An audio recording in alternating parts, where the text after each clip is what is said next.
In front of me is HONOR X7b, and today I would like to show you how you can manage apps permissions.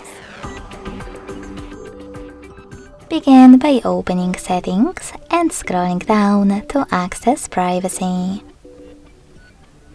Then click on Permission Manager and tap on one of your device's options to manage it, or select any of them to locate an app that you wish to manage. I will go with Microphone. Now, after tapping on one of those apps, I can click on the best option for my microphone. Allow only while using the app, ask every time, or don't allow.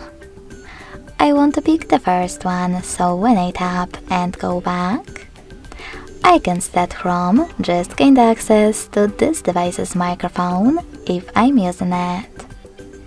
But you can always manage Chrome instead by clicking on it, scrolling all the way down, and instead of selecting any of those options, click on See All Permissions at the bottom.